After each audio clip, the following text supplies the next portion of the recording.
blowing up bushels of fun. Now the jingle hop has begun. Sidang jemaat kami undang untuk berdiri bersama-sama.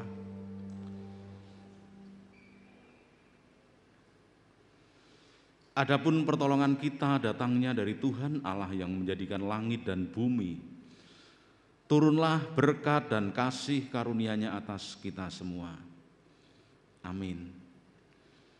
Bapa dalam sorga, yang kami kenal di dalam diri Tuhan Yesus Kristus, pada saat ini kami sungguh mengucap syukur karena kami dapat kembali mengingat dan merayakan kelahiran Tuhan Yesus yang telah menyelamatkan umat manusia melalui perayaan Natal.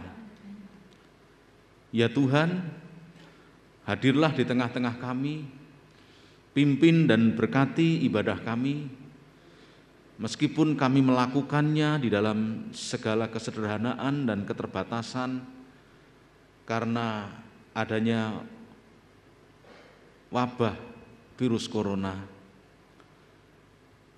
Namun kami meyakini bahwa ketika kami melakukannya dengan kekusukan, dengan kesungguhan, maka Engkau pun berkenan untuk memberkatinya. Kami serahkan semua hamba-hamba-Mu yang terlibat di dalam ibadah ini, kiranya Tuhan sendiri yang akan mengkuduskan, mengkhususkan, sehingga pelayanannya boleh berkenan kepadamu dan menjadi berkat bagi banyak orang. Untuk jemaat yang datang dengan rasa syukur mereka, biarlah Tuhan sendiri akan memberkati mereka. Dan juga untuk jemaat-Mu yang karena dibatasi oleh protokol kesehatan sehingga mereka tidak bisa datang di rumah-Mu, namun mereka melakukan ibadah secara virtual. Kiranya Tuhan juga hadir di sana dan memberkati ibadah mereka, seperti Engkau memberkati kami yang ada di sini. Kami juga berdoa untuk gereja-gereja Tuhan yang saat ini sedang merayakan kelahiran-Mu dimanapun mereka berada, baik di kota besar maupun di daerah-daerah terpencil, di seluruh muka bumi ini. Kiranya Tuhan hadir dan Tuhan memberkati mereka semua. Seluruh acara yang akan kami tampilkan saat ini, kiranya Tuhan yang memberkati, sehingga semua dapat berjalan dengan lancar dan nama-Mu dipermuliakan. Terima kasih Tuhan, awal sampai akhir ibadah ini kiranya Engkau sendiri yang memimpin serta memberkatinya. Dan demi nama Yesus Kristus, Tuhan dan Juru Selamat kami yang hidup, kami berdoa. Amin. Jemaat dipersilahkan duduk kembali.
Inilah sedikit cerita tentang pergumulan Ethan dan Elora.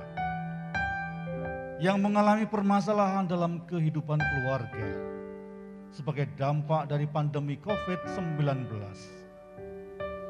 Kisah ini bukan cerita yang sebenarnya. Apabila ada kesamaan nama pemeran, tempat lokasi, ataupun kisah hidup, kami mohon maaf. Karena cerita ini hanya sebuah kiasan atau gambaran saja. Inilah sebuah drama yang berjudul Grow in Grace and Knowledge. Bertumbuh dalam kasih karunia dan pengenalan akan Tuhan yang menceritakan kehidupan sebuah keluarga, Ethan dan Elora.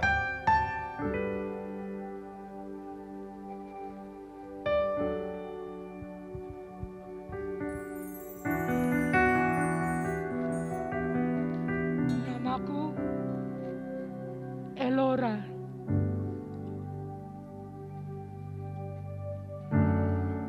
Dulu aku hidup sangat berkecukupan.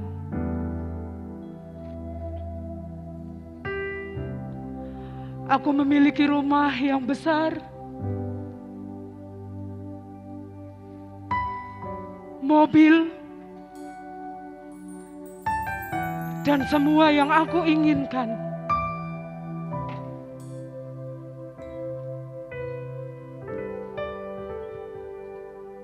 Tapi, bukankah hidup ini seperti menaiki roller coaster? Kita tidak pernah tahu kapan kita naik dan kapan kita turun.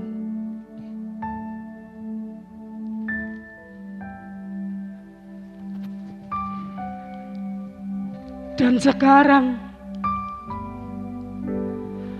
aku sedang ada di titik terbawah.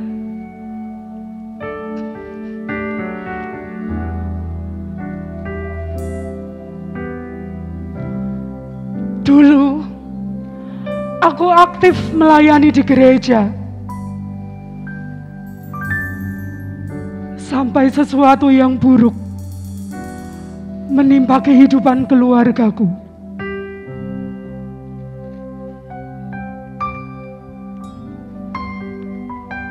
Di bulan Maret, di awal pandemi, usaha suamiku hancur.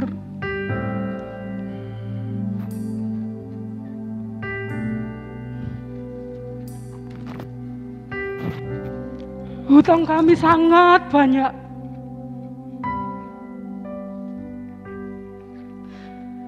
Semua harta kami terpaksa kami jual untuk menutup hutang-hutang tersebut. Dan sampai saat ini, semuanya belum lunas.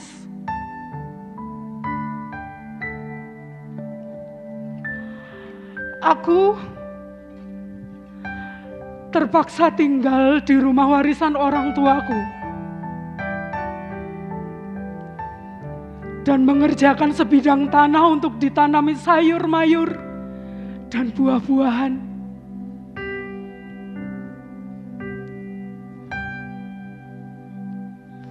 Suamiku, dia malu pergi ke gereja. Dia malu bertemu banyak orang. Demikian juga dengan aku. Padahal aku sangat rindu melayani Tuhan.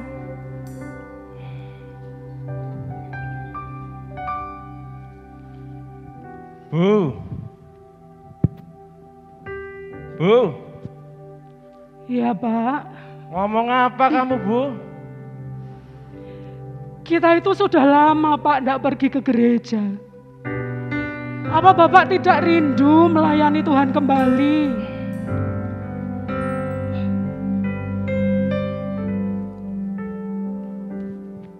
Ibu tahu sendiri toh.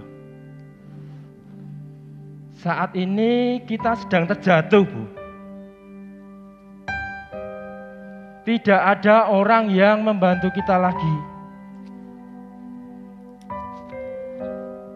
Bahkan saat ini aku tidak bisa merasakan di mana Tuhan, di mana Tuhan, di mana Dia. Ibu lihat sendiri,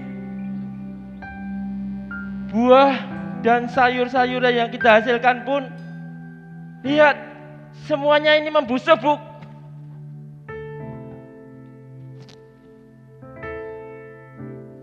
Bahkan tidak ada orang yang mau membelinya. Pak, kenapa Bapak berkata demikian?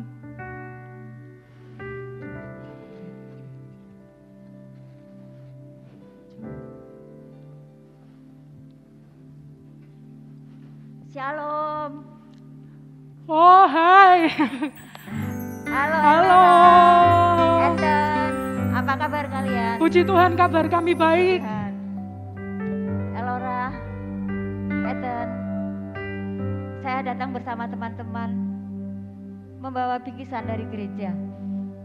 Apa itu? Ada sedikit beras, Eden, telur, mie, gula, dan lain-lain. Diterima ya?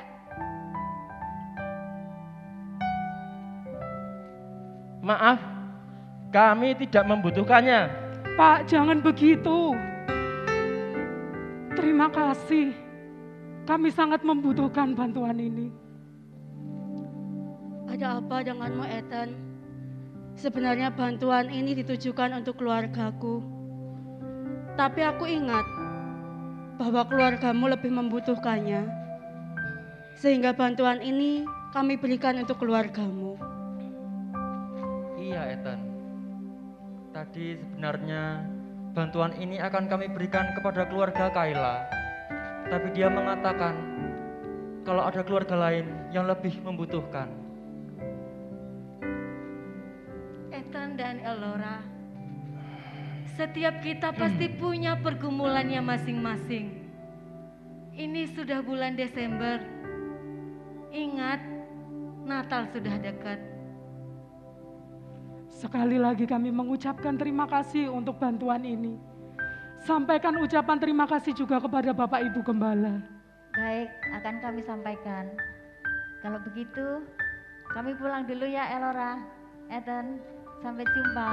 Sampai jumpa kembali, Tuhan memberkati Tuhan kalian. berkati kalian Terima juga. kasih. Pak, lihat, Tuhan masih memelihara kita. Dia masih mengirimkan makanan, Pak.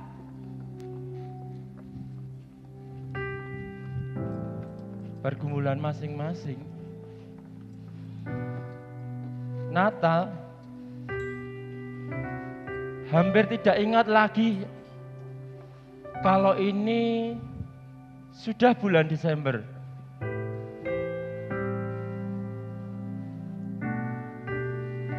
Ayolah Pak, kita berdoa. Meskipun kita sudah tidak punya apa-apa, lihatlah pemeliharaan Tuhan Pak terhadap kehidupan kita. Tunggulah, aku akan menyiapkan makanan untuk kita. Baik, Bu. Capek rasanya. Istirahat dulu.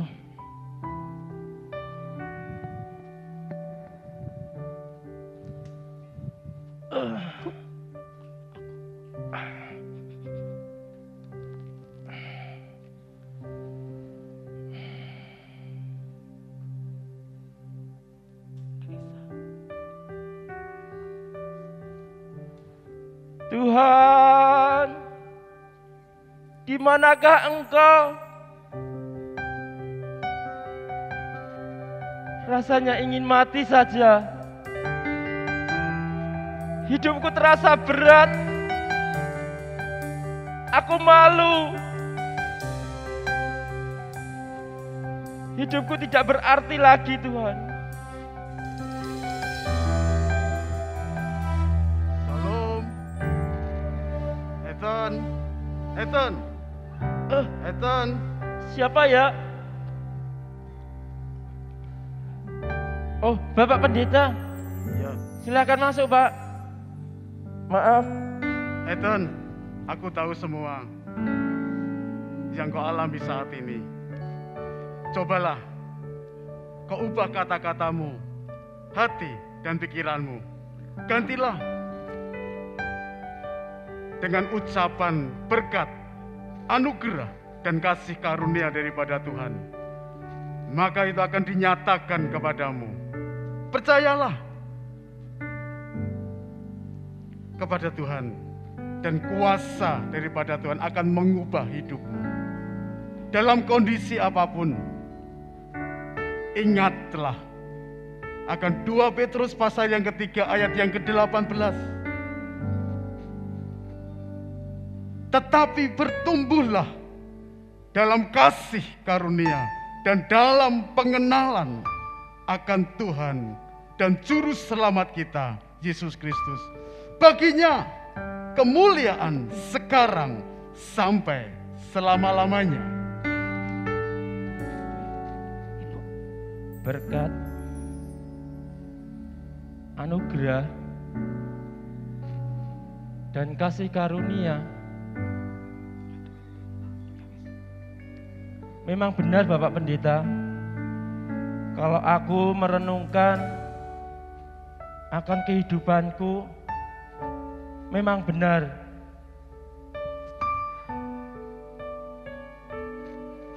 berkat, anugerah, dan kasih karunia. Sekarang aku akan mengubah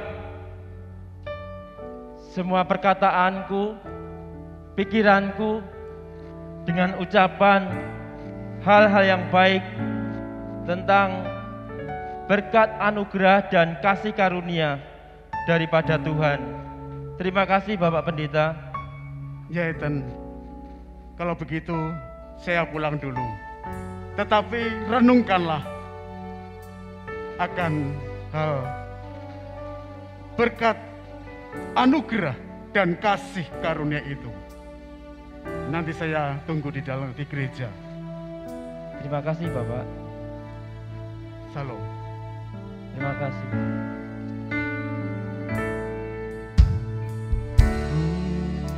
Di tanganmu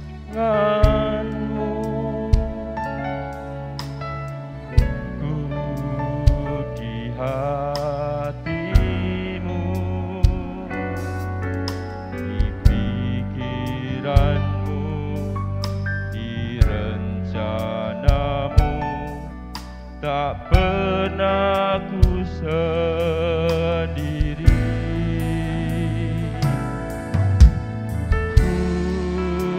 Tanganmu,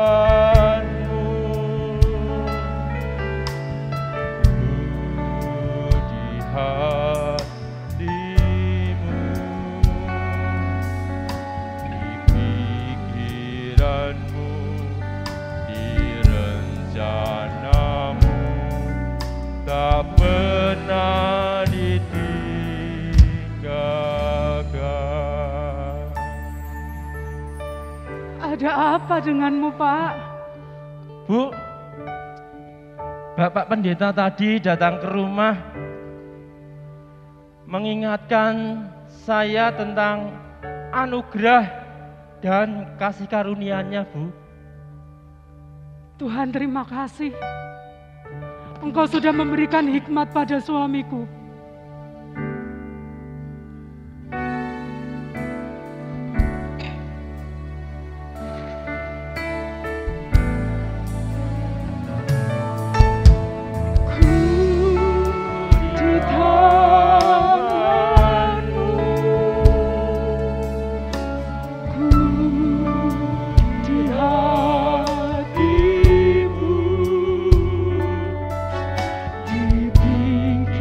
Di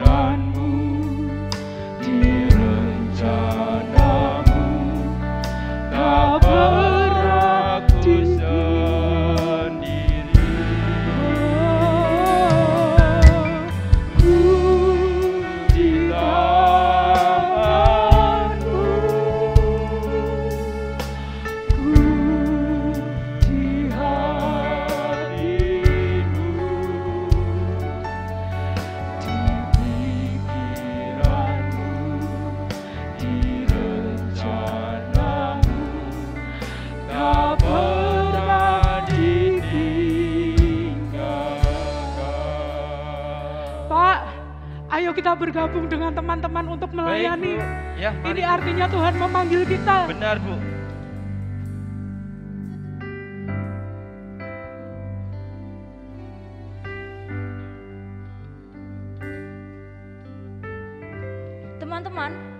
Teman-teman, mari kita segera mempersiapkan pelayanan kita untuk perayaan Natal tahun ini.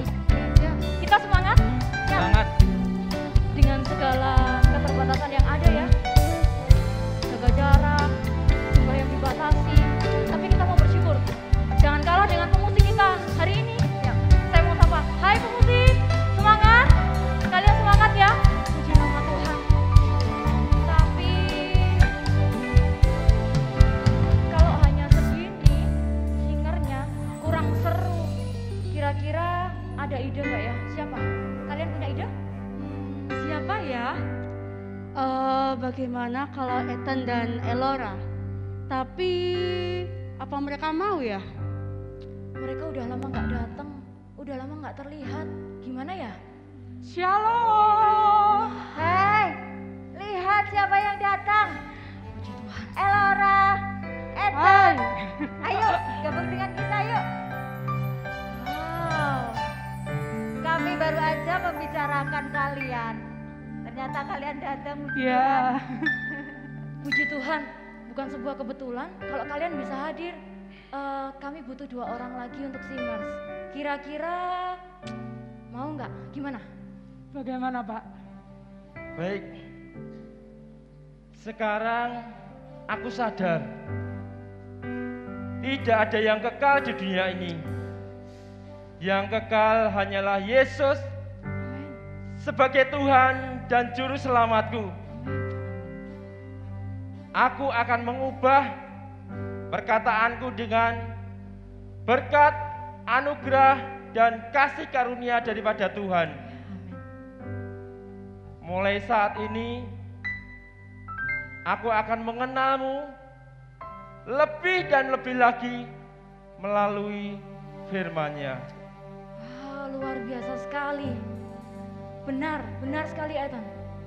Gereja kita tahun ini juga mempunyai sebuah tema. Kita mau bertumbuh dalam kasih karunia dan bertumbuh dalam pengenalan akan Tuhan kita Yesus Kristus. Karena itu kita mau dengan semangat dan bersukacita. Saya mengundang kita semua untuk bangkit berdiri. Mari jemaat kita mau bangkit berdiri dan merayakan kelahiran Tuhan kita Yesus Kristus. Haleluya! Mari berdoa bagi Tuhan kita. Kami bersyukur Tuhan. Kami bersyukur dan kami mau bersukacita pagi hari ini merayakan kehadiran-Mu. Rayakan Yesus, rayakan. Rayakan Yesus, rayakan. Oh, lebih dahsyat lagi bagi Tuhan kita.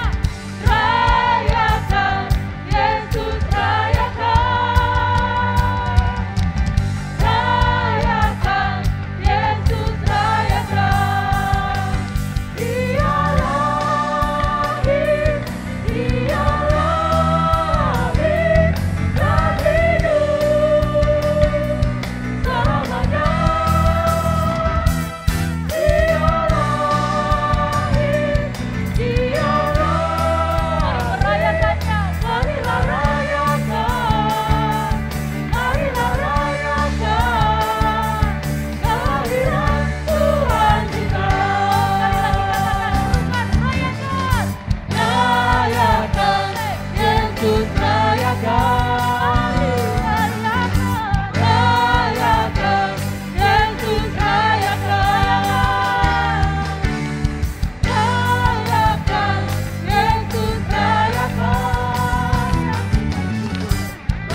bangkit berdiri, kita akan memuji Tuhan lebih lagi, sebab Dialah penebus kita.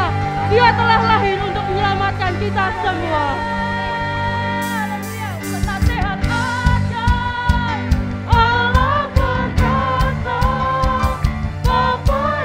Oh, Dia Raja damai, penasehat ajaib, Allah perkasa, Bapa yang kekal, Raja damai. Telah lahir bagi umat manusia, Sang Juru Selamat yang menebus dosa setiap manusia.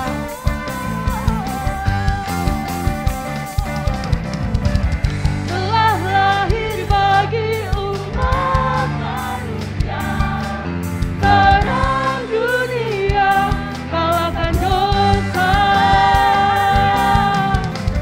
Telah datang harapan bagi dunia, sebuah mujizat bagi manusia.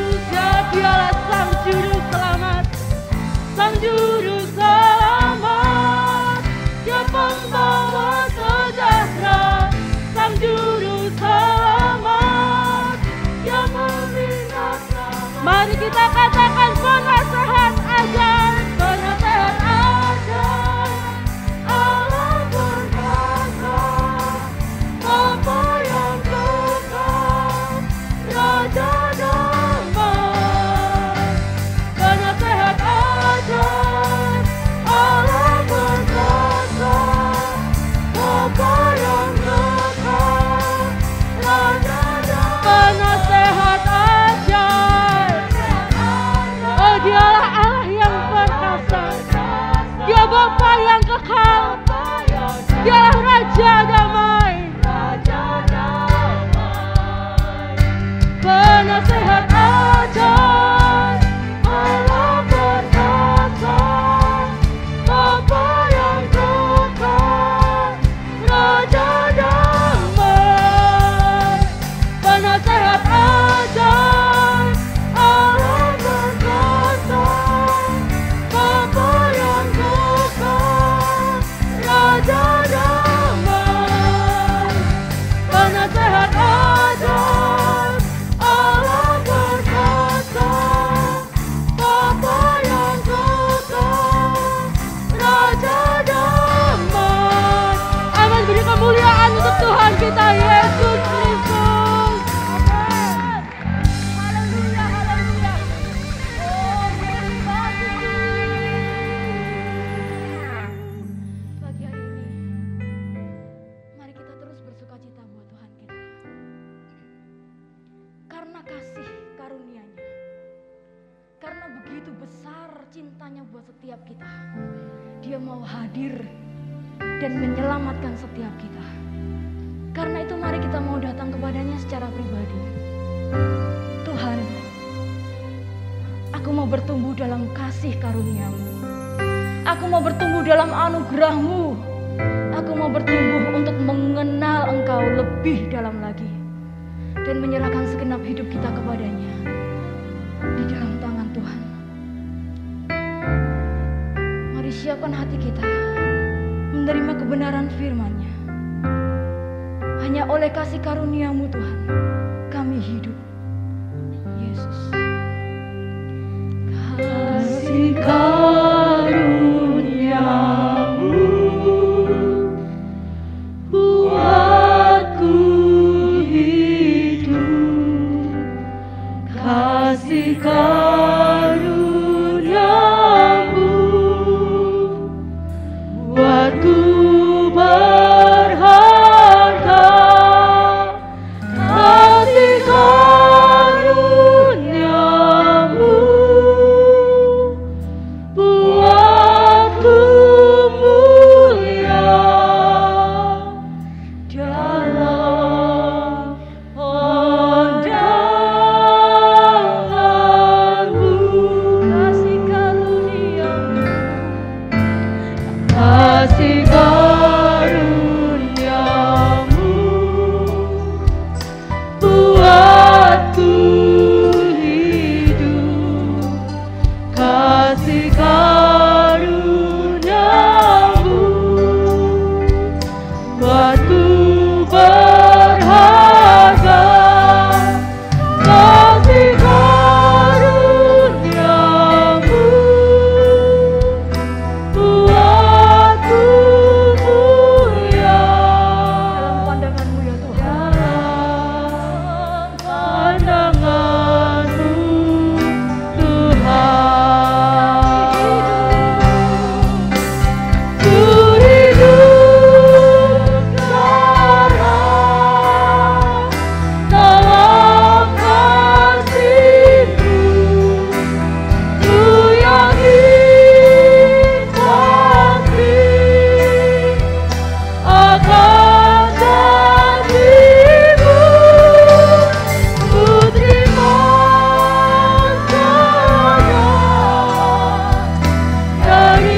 Tuhan, disinilah kami.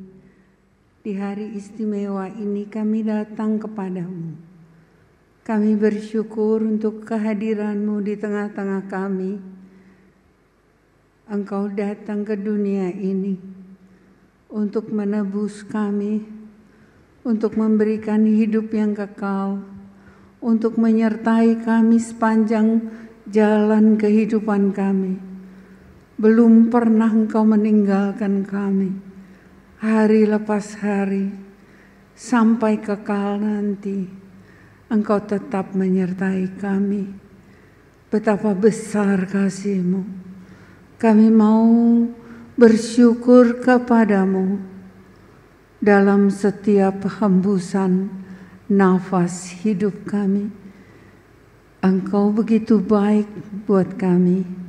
Saat ini kami berdoa supaya kebenaran firman-Mu akan meneguhkan kami kembali. Betapa besarnya kasih yang telah menyertai kami itu. Dalam nama Tuhan kami Yesus Kristus, kami berdoa. Amin. Silakan duduk. Bapak, Ibu, Saudara sekalian, pada tahun ini kita mengambil tema yaitu bertumbuh dalam kasih karunia dan pengenalan akan Tuhan. Grow in grace and knowledge. Pada tahun ini kita merayakan Natal di dalam keprihatinan. Semuanya serba dibatasi. Kita menyadari bahwa semuanya itu demi kebaikan kita pada masa pandemi ini. Mungkin kita adalah saksi sejarah di mana virus telah mewarnai hampir seluruh dunia dan menjadikan hampir semua negara sibuk untuk mengatasinya. Dan pada saat ini, di tengah berbagai tantangan, di tengah berbagai kesulitan, kita mau mengamati nasihat dari Rasul Petrus. Surat 2 Petrus ini adalah surat terakhir dari Rasul Petrus sebelum ia mati syahid. Diperkirakan tahun 67, sehingga surat ini diperkirakan ditulis antara tahun 65 sampai 67. Di bawah pemerintahan Nero, dia mati syahid. Dan tema kita tahun ini adalah kalimat terakhir dari surat terakhirnya. 2 Petrus adalah surat terakhir, dan kalimat yang kita ambil sebagai tema adalah kalimat terakhir dari surat Petrus yang terakhir. Mari kita baca ayat-ayat tema kita, mulai dari ayat 17 dari 2 Petrus 3. Tetapi kamu, saudara-saudaraku yang kekasih, kamu telah mengetahui hal ini sebelumnya. Karena itu waspadalah, supaya kamu jangan terseret ke dalam kesesatan orang-orang yang tak mengenal hukum. Dan janganlah kehilangan peganganmu yang teguh, tetapi bertumbuhlah dalam kasih karunia dan dalam pengenalan akan Tuhan dan Juru Selamat kita, Yesus Kristus. Baginya kemuliaan sekarang dan sampai selama-lamanya. Petrus sudah sangat sadar. Dia sudah merasa bahwa tidak lama lagi dia akan mati. Dan hal itu diungkapkannya karena pewahyuan daripada Tuhan kepadanya. Pengalaman yang dialaminya, dan pada saat itu dia menghadapi maut yang mengancamnya. Kita baca di dalam pasal 1 ayat 12, 13 sampai 15. Aku menganggap sebagai kewajibanku untuk tetap mengingatkan kamu akan semuanya itu selama aku belum mengenalkan kemah tubuhku ini. Sebab aku tahu bahwa aku akan segera menanggalkan kemah tubuhku ini, sebagaimana yang telah diberitahukan kepadaku oleh Yesus Kristus Tuhan kita. Tetapi aku akan berusaha supaya juga sesudah kepergianku itu kamu selalu mengingat semuanya itu. Suasana penuh tantangan saat itu sangat terasa. Kekristenan masih terasa baru.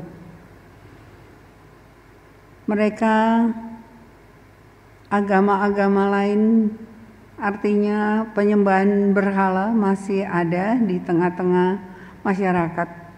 Kepada siapa Petrus menulis surat, tapi juga ada agama Yahudi yang belum sepenuhnya menerima Yesus sebagai juru selamat. Ada di antara mereka yang sudah bertobat. Pada waktu Pentakosta mereka hadir dan membawa berita tentang jalan Tuhan, yaitu sebutan kekristenan saat itu, ke daerah mereka masing-masing, tapi mungkin belum terlalu banyak sehingga kekristenan masih menghadapi tantangan yang berat. Juga penganiayaan mulai terasa dan adanya penyesatan di tengah-tengah jemaat kepada siapa dia menulis surat itu. Yang pertama, Petrus menasehatkan supaya jangan kehilangan pegangan yang teguh. Itu ada di ayat 17. Petrus memberi nasihat agar mereka tidak kehilangan pegangan yang teguh itu. Rasul Petrus rupanya ingat akan nasihat Yesus, yaitu ketika ia berada bersama dalam perjamuan malam. Yesus mengingatkan dia, dan istilah yang sama dia pergunakan untuk menulis suratnya ini. Kita baca Lukas 22 ayat 31 dan 32. Simon, Simon, lihat, iblis telah menuntut untuk menampi kamu seperti gandum. Tetapi aku telah berdoa untuk engkau supaya imanmu jangan gugur, dan engkau, jikalau engkau sudah insaf, kuatkanlah saudara-saudaramu. Kata kerja kuatkanlah atau sterison di dalam bahasa Yunani, kata kerjanya itu mempunyai arti a setting firmly atau establish.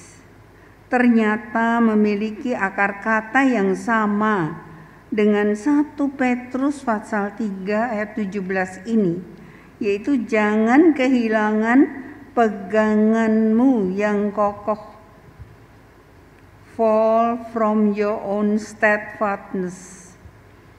Pegangan yang kokoh atau dikatakan steadfastness di dalam bahasa Inggris, itu di dalam bahasa Yunaninya adalah sterigmou, kata bendanya. Kalau sterison itu kata kerjanya, kata bendanya adalah sterigmou. Bahasa Yunani itu unik, jadi kalau kata kerja dan kata benda mungkin mirip akar katanya, tapi bentukannya bisa berbeda. Juga kalau diucapkan orang pertama atau kedua itu berbeda lagi bentukannya. Nah, pegangan yang kokoh di situ mempunyai arti keteguhan hati atau kekokohan. Mungkin Petrus mengingat kegagalannya dan memberi nasihat agar mereka tidak gagal. Katanya sama, kata yang diucapkan Yesus kepadanya, kuatkanlah saudara-saudaramu, itu sama dengan bentukan kata peganganmu yang kokoh, sama. Seolah-olah ingatannya kembali ketika dia berada di perjamuan malam itu Dan Yesus berkata, kalau engkau bertobat, kuatkanlah saudara-saudaramu. Dan seumur hidupnya dia menguatkan saudara-saudaranya, khususnya pada jemaat-jemaat yang saat itu kepada siapa dia menulis. Dia mempergunakan istilah yang sama. Dia pernah gagal, dan itu memberi pelajaran yang sangat berguna untuk dapat diberikan kepada orang lain, supaya mereka tidak kehilangan pegangan yang kokoh. Drama tadi menceritakan tentang orang yang goyah. Di masa-masa seperti sekarang ini banyak orang yang mungkin di hati kecilnya bertanya juga, di mana Tuhan pada saat ini? Kenapa dia tidak mempedulikan saya ketika doa kita mungkin tertunda belum dijawab? Lalu kita mulai berpikir-pikir, apakah saya diseret oleh nasib? Apakah ada Tuhan yang memperhatikan kehidupan saya? Saudara-saudara sekalian, nasihat Petrus adalah nasihat yang dialaminya pada waktu dia gagal. Betapa pedih, betapa membekasnya kegagalan itu dalam hidupnya. Sebab itu dia pakai istilah itu untuk menasehati jemaat-jemaat yang digembalakannya. Jangan kehilangan peganganmu yang kokoh. Mungkin ada di antara kita mengalami kehilangan pekerjaan. Mungkin pekerjaan kita tidak semulus dulu lagi. Mungkin kita harus sehari masuk, sehari tidak. Barangkali ada yang begitu. Atau apa yang kita dulu kerjakan sekarang ini mungkin mengalami kemacetan.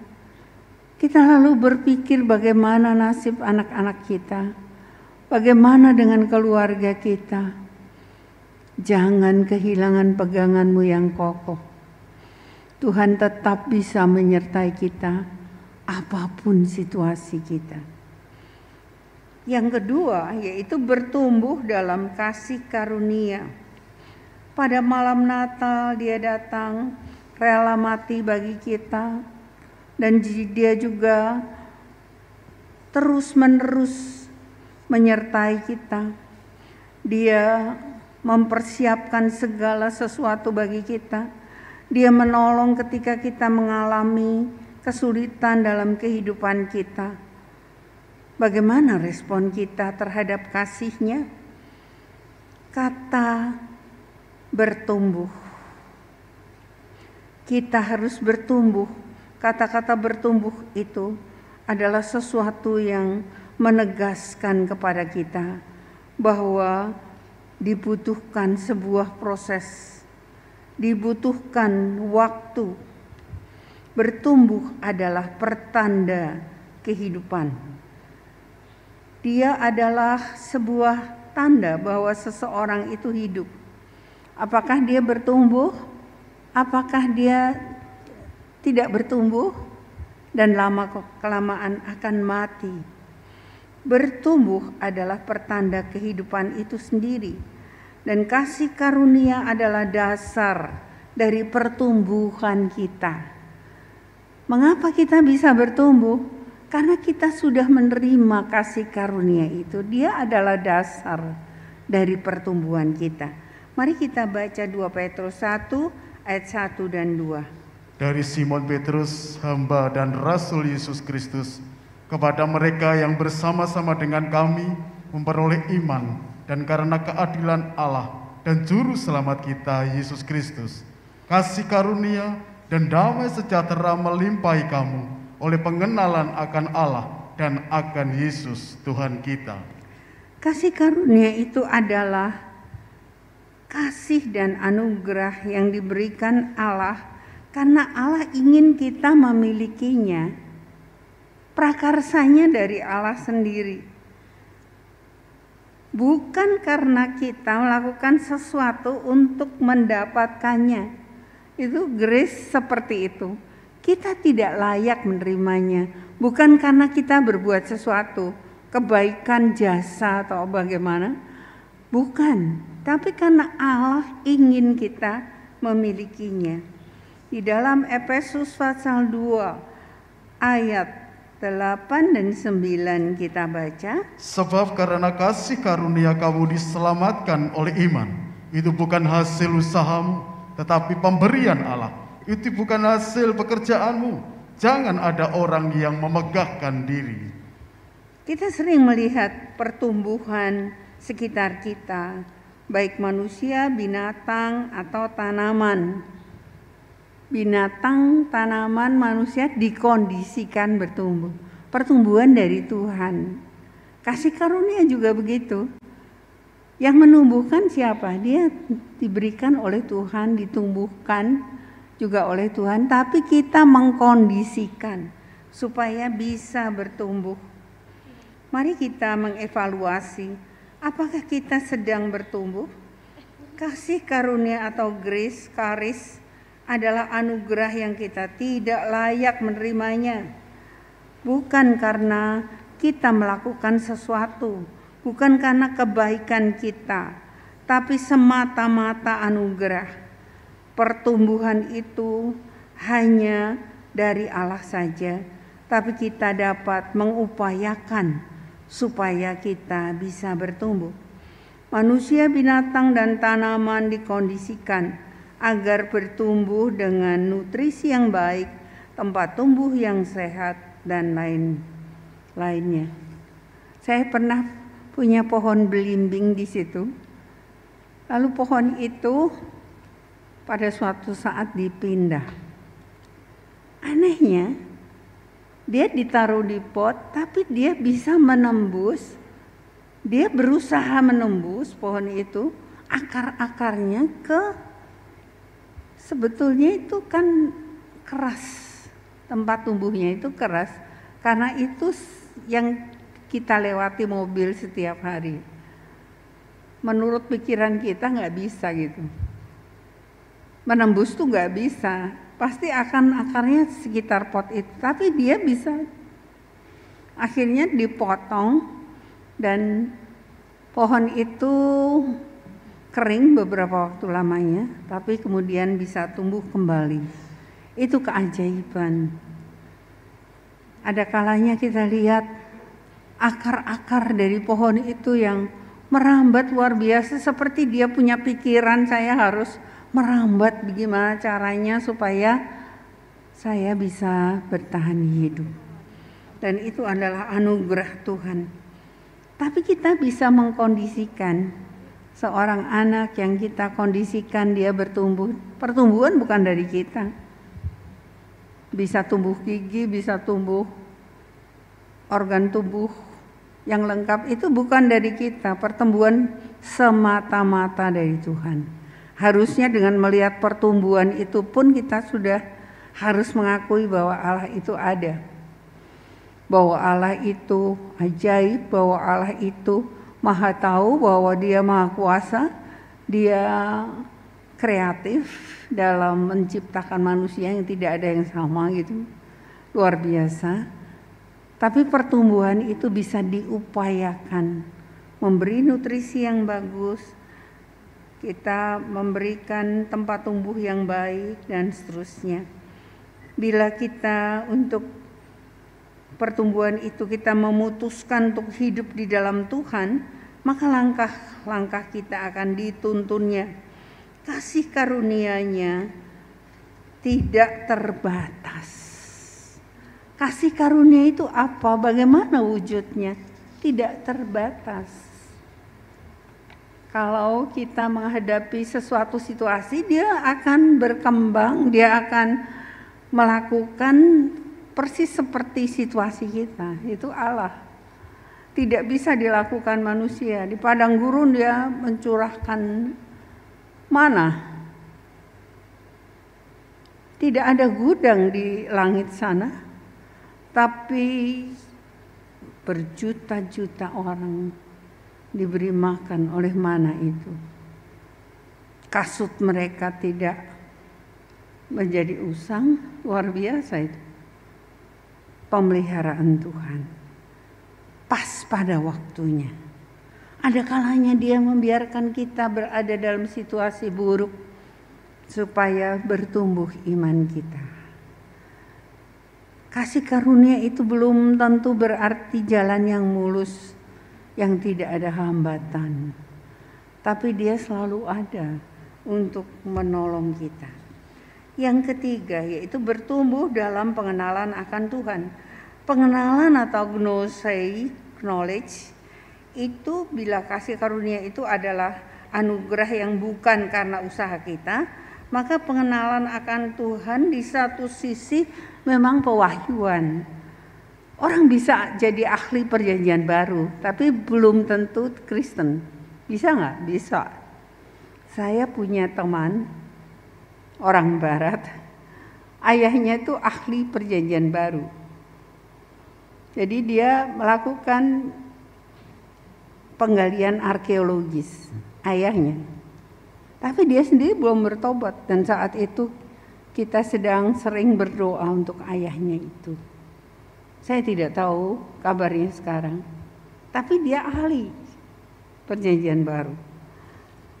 Bisa saja seorang tidak bertumbuh ketika dia menutup hatinya bagi Tuhan. Saudara-saudara sekalian, pengetahuan kita adalah pengetahuan yang diwarnai oleh pewahyuan daripada Tuhan. Di sisi lain, kita mengupayakan untuk mengenal Dia melalui mempelajari firman-Nya.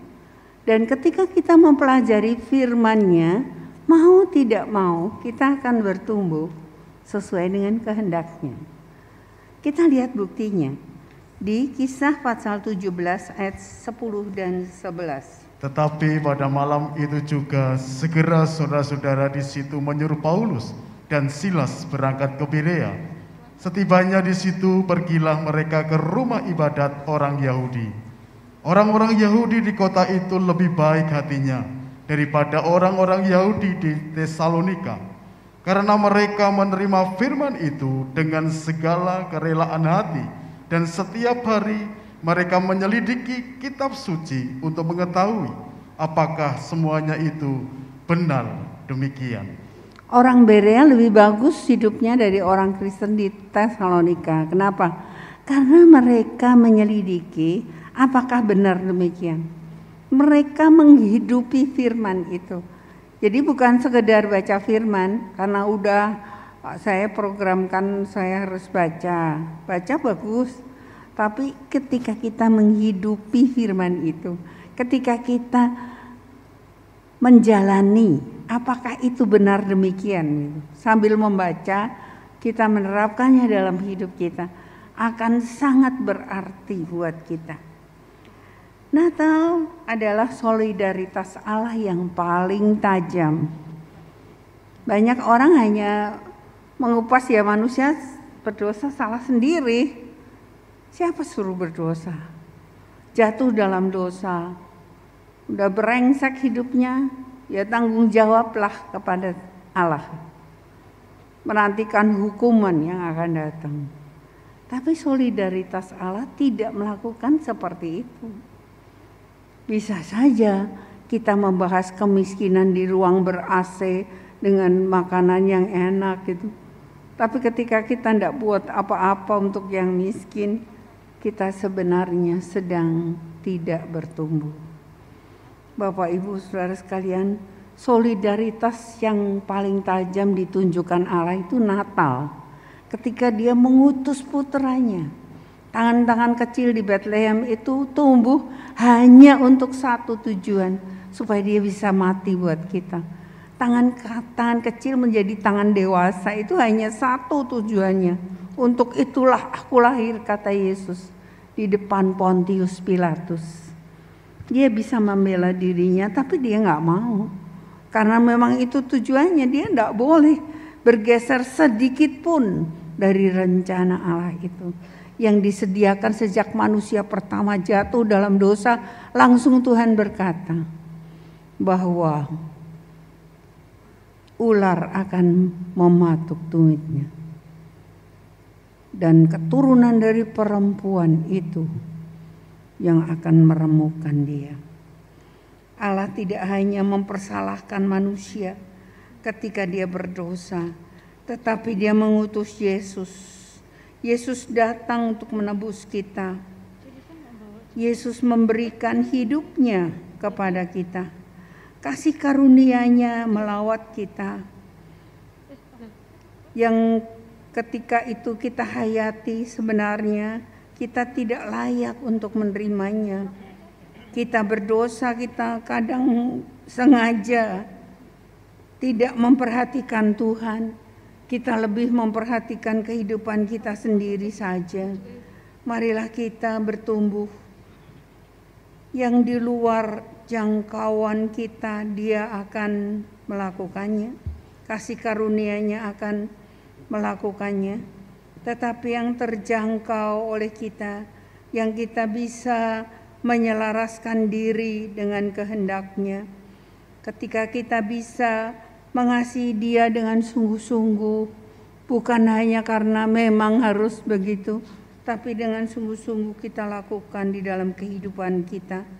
Di sisi lain, marilah kita memacu untuk mendekat kepada-Nya melalui firman-Nya, sehingga kita lebih mengenal pribadinya. Satu-satunya pewahyuan adalah firman Tuhan. Pengenalan akan Dia. Bagaimana kita mengenal Dia? Bukan menurut persepsi kita. Yesus berkata, barang siapa percaya kepadaku, seperti yang dikatakan Alkitab, Yohanes 7, dari dalamnya akan mengalir aliran-aliran air hidup. He that believe in me, as the scripture had said, out of his belly shall flow rivers of living waters. Air yang hidup akan mengalir dari kita. Marilah kita mengenal kasih karunia-Nya, mengenal Dia melalui firman-Nya, supaya kita bertumbuh, supaya kita lebih baik lagi di tahun yang mendatang, dan lebih baik lagi, karena tidak selamanya mandat kehidupan ada pada kita. Suatu kali nanti, ketika mandat kehidupan itu dicabut dari kita, kita akan tetap berada dalam kasih karunia-Nya, karena kita akan memasuki kekekalan bersama Dia. Kita bisa gagal dalam salah satu sisi hidup kita.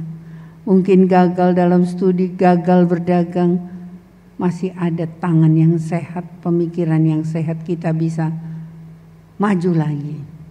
Tapi kita tidak boleh gagal untuk mewarisi hidup yang kekal. Dan satu-satunya jalan adalah bertumbuh di dalam kasih karunia dan pengenalan akan Tuhan dalam situasi yang belum pernah terjadi sepanjang sejarah yang kita harus mengalaminya saat ini. Mari kita gunakan kesulitan-kesulitan dan tantangan kita untuk semakin mendekat kepada-Nya. Amin. Mari kita berdoa.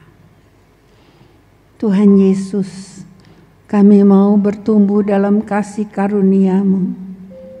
Betapa Engkau begitu ajaib, merengkuh kami yang tidak layak menerimanya. Bukan karena kebaikan kami, bukan karena jasa kami, tapi Engkau ingin kami memilikinya. Dan saat ini kami sudah memilikinya. Engkau begitu peka terhadap mereka yang mengasihi Engkau dengan sungguh-sungguh. Engkau begitu peka terhadap mereka yang mempersembahkan diri kepadamu. Engkau akan membela kami, baik dalam hidup maupun di hidup kekal nanti. Terima kasih untuk surga mulia yang Kau siapkan buat kami. Tapi juga terima kasih ketika kami menghadapi tantangan, Engkau selalu ada. Engkau selalu ada di sana untuk menolong kami, memeluk kami, merengkuh kami dalam pelukan-Mu ketika kami sedih. Ketika kami tidak tahu jalan, Engkau ada di sana. Kami belum pernah ditinggalkan. Terima kasih Tuhan. Sungguh kami harus menyerahkan diri kepada-Mu, karena tidak ada kuasa lain dapat melindungi kami kecuali Engkau. Biar kami boleh bertumbuh dalam kasih karunia-Mu Tuhan, dalam pengenalan akan Engkau, supaya semakin hari kami akan semakin berkenan di hadapan-Mu. Terima kasih untuk Natal. Engkau lahir bayi yang mungil, tapi yang kemudian tumbuh untuk satu tujuan, supaya tangan-Mu bisa terpaku di atas kayu salib, supaya kaki-kaki kecil itu menjadi kaki yang dewasa, untuk dapat dipakukan di kayu yang kasar. Tuhan, Engkau terlalu banyak berbuat buat kami. Kami tidak layak menerimanya, tapi Engkau terus memperhatikan dan mengasihi kami. Terima kasih untuk penyertaan-Mu sepanjang tahun ini dan di penghujung tahun ini. Tidak ada lain yang kami inginkan kecuali penyertaan-Mu lagi memasuki tahun yang akan datang. Biar kami lebih mengenal Engkau, kasih karunia, mengenal Engkau di dalam kebesaran dan keajaiban-Mu, supaya kami merasa disertai, merasa kokoh kuat, tidak kehilangan pegangan. Terima kasih Bapa, terima kasih Yesus. Engkau bertumbuh hanya untuk mati bagi kami. Terima kasih Tuhan. Dalam nama Tuhan kami Yesus Kristus, kami berdoa. Amin.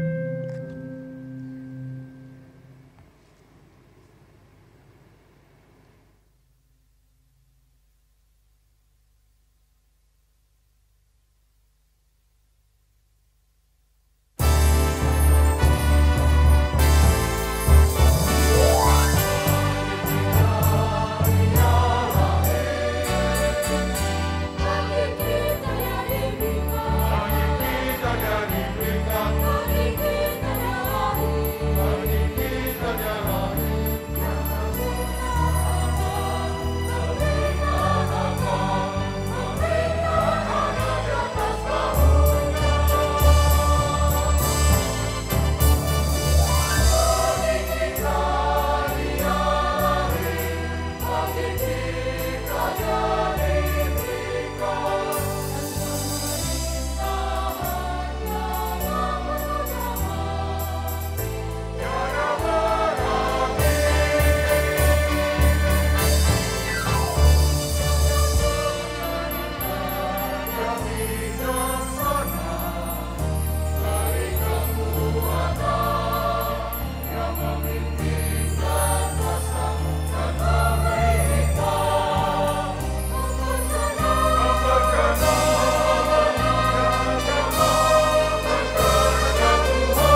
Mari sidang jemaat kita berdiri sekali lagi.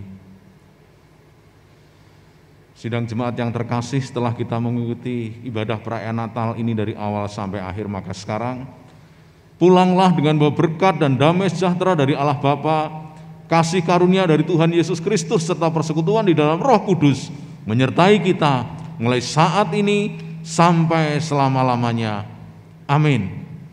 Dipersilahkan duduk kembali.